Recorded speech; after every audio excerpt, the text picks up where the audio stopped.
o meu corpo para agradar a Deus e para lhe agradar a Ele, porque Ele será julgado pelas minhas ações. Por isso fiz o que Ele queria. Porque numa mulher tudo é atraente. Deus quer que elas andem completamente cobertas pelo niqab. Se é esta a vontade de Deus, é também a minha vontade. A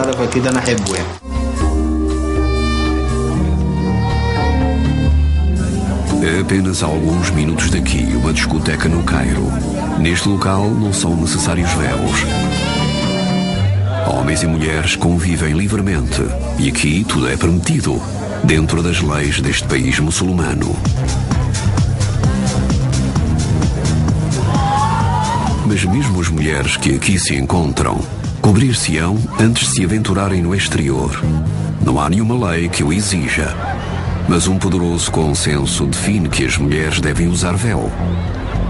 Noutras partes do mundo muçulmano, o véu é obrigatório. No Irão, todas as mulheres usam o chador, que lhes cobre o cabelo e toda a roupa, deixando apenas o rosto e as mãos visíveis. Por lei, todas as mulheres sauditas são obrigadas a cobrir-se completamente, incluindo o rosto e mãos. Enquanto na Turquia muçulmana, o uso do véu é alvo de polémica e as regras estão em constante mutação. Quando ando pelas ruas do Cairo sem véu, sinto alguma pressão. Não sou como o resto das mulheres. Atraio a atenção e alguma dela é negativa. Há 3 décadas, o hijab não existia no Egito. Até 1974 não tinha visto uma única mulher com véu. Se virmos filmagens do funeral de Nasser em setembro de 1970, 7 milhões de homens e mulheres andavam pelas ruas do Cairo. Não vemos uma única mulher com véu. O funeral de Nasser foi um momento de ruptura. Durante 16 anos, este distinto líder egípcio impôs na cena política internacional, inspirando árabes de todo o mundo com a sua visão de um Estado árabe secular unido. Mas a esperança que tinha inspirado em tantos corações árabes foi devastada por uma crise económica e por uma derrota esmagadora às mãos dos israelitas em 1967. De certa forma, os milhões de pessoas que choraram no seu funeral não lamentavam apenas o desaparecimento de um grande líder, mas também a morte de um sonho, o sonho de um Estado laico.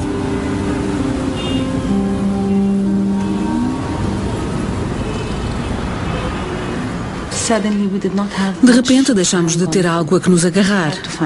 Tivemos de encontrar outra coisa e muitos jovens nascidos nos anos 70 foram os primeiros a recorrer à identidade religiosa.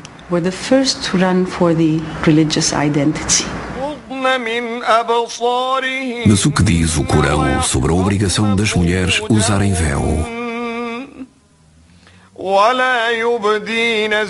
Dizei às fiéis que recatem os seus olhares, conservem os seus pudores e não mostrem os seus encantos, para além dos que aparecem normalmente. Cubram o colo com os seus véus, não mostrem os seus encantos. Como é que uma das maiores autoridades muçulmanas do mundo interpreta a frase: conservem os seus pudores e não mostrem os seus encantos, para além dos que aparecem normalmente?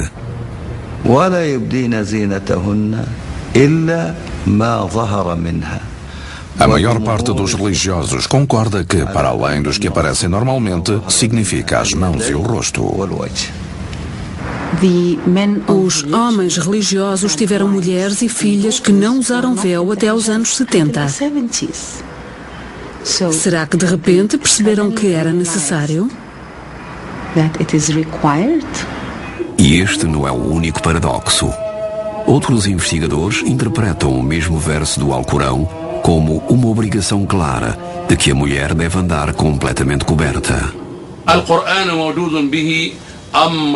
O Corão estipula claramente o código de vestuário no Surata Al-Nur. Afirma que rosto, olhos, lábios e a beleza da mulher são os seus encantos.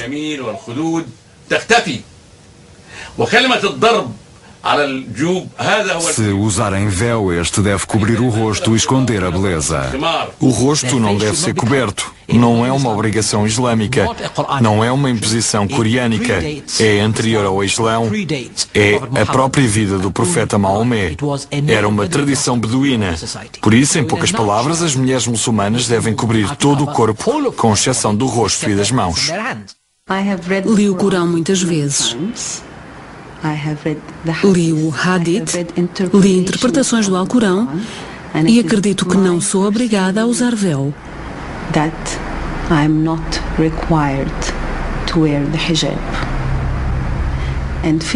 E há 15 anos poderia ter discutido este tema com homens religiosos.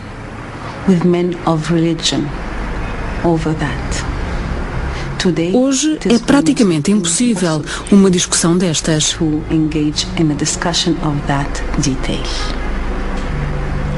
Se o dissermos, é considerado blasfémia.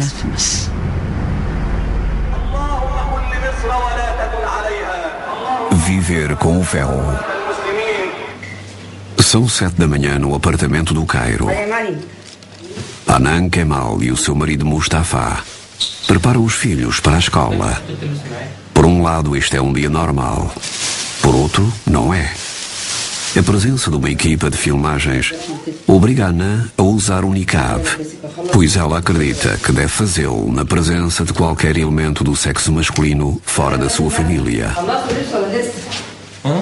Antes do casamento com Mustafa, que trabalha como motorista, Hanan era advogada.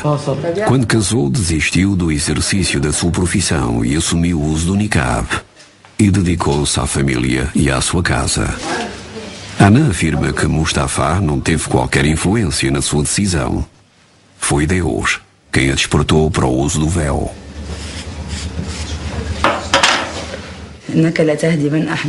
Os homens não controlam o que lhes acontece. É Deus que nos conduz.